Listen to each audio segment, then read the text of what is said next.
Beloved in the Seventh-day Adventist Church, beloved in the Seventh-day Adventist Church, this is a very urgent message called, My Son, Give Me Thine Heart. Starting at Proverbs chapter 5, it says, My son, attend unto my wisdom, and bow thine ear to my understanding, that thou mayest regard discretion, and that thy lips may keep knowledge. For the lips of a strange woman drop as in honeycomb, and her mouth is smooth as oil.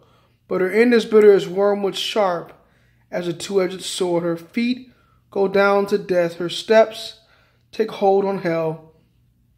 Lest thou shouldest ponder the path of life, her ways are movable, that thou canst not know them. Hear me now, therefore, ye children, and depart not from the words of my mouth. Remove thy way far from her, and come not nigh the door of her house. Lest thou give thy honor unto others, and thy years unto the cruel. Lest strangers be filled with thy wealth, and thy labors be in the house of a stranger. And thou mourn at the last, when thy flesh and thy body are consumed. And say, How have I hated instruction, and my heart despised reproof, and have not obeyed the voice of my teachers, nor inclined mine ear to them that instructed me. I was almost in all evil in the midst of the congregation assembled. Drink waters out of their own cistern, and running waters out of their own well. Let thy fountains be dispersed abroad, and rivers of waters in the streets. Let them be only thine own, and not strangers with thee.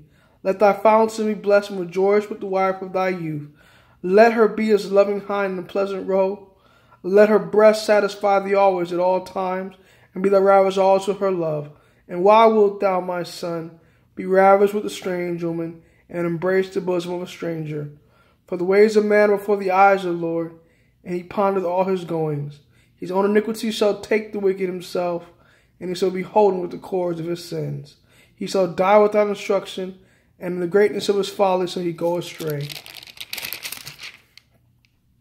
Now, beloved in the Seventh-day Adventist Church, this talks about the lips of an adulteress, the lips of a strange woman. Her mouth is smoother than oil. That means her kisses are smooth, beloved. When she kisses you, it's smooth like honey, like oil. Her lips drop as a honeycomb. They're sweet to listen to, beloved in the Adventist Church, to the man who's gone astray. But beloved in the Adventist Church, it will take you to hell. If you sleep in a whore's house, you're sleeping at the graveyard. You're sleeping at the funeral home. You're sleeping in the morgue. You're sleeping where hellfire is going to burn. Beloved, your flesh shall be consumed in hellfire, beloved. You'll mourn at the last when thy flesh and thy body are consumed in hellfire. Beloved, do not commit adultery, beloved. Thou shalt not commit adultery. Exodus 20, the 7th commandment. Thou shalt not commit adultery. Thou shalt not cover the neighbor's wife, the neighbor's house, or anything that's thy neighbor's, beloved, in the Adventist Church. It is a temptation for us young men today.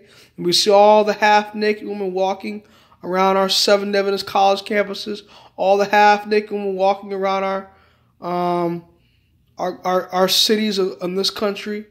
They're showing off different parts of their body, especially our black women showing off the different parts of their body. They're attracting flies to themselves, beloved, not kings of God's kingdom, beloved. A true woman that's modest covers up her body, beloved. That's a true modest sister. She covers up her body. Dress reform is the answer in these last days. Our sisters need to cover up so they will not lead their brothers to sin. And our brothers need to reject familiarity with the opposite sex. Do not call her past 9:30, beloved. Do not talk to that young lady past 9:30. Do not touch her and fondle her and flirt with her and do any immodest thing with her.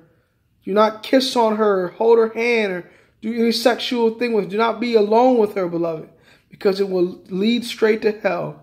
It will lead straight to the paths of Sheol or Gehenna, the grave, beloved. Oh, beloved. And so David said to his father in Psalm 51, Have mercy upon me, O God, according to thy loving kindness, according unto the multitude of thy tender mercies.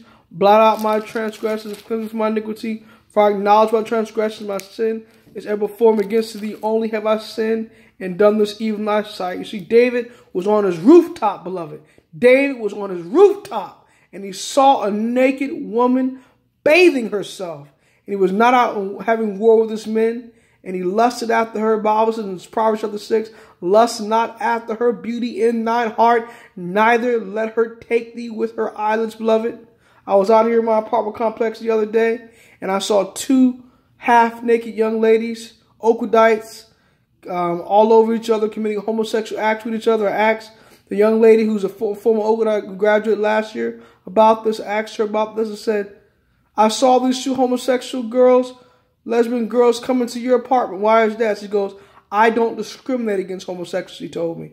Well, beloved in the Adventist Church, 1 Corinthians chapter 6 tells us we should not eat or spend time with the sexually immoral, beloved. We need to shun the very appearance of evil, beloved. We need to stay clear of these things. Don't go into places. Don't listen to certain music. Don't eat certain things that will get us into that worldly environment, beloved. Milk, butter, cheese, and eggs and flesh meats will get us into that worldly environment and get us to do those things and watch those things, beloved, in the Adventist Church.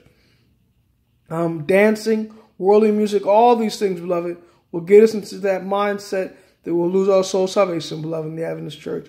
We need to be true and honest with God, faithful to Him in these last days so we can finish the work. God bless you. Maranatha.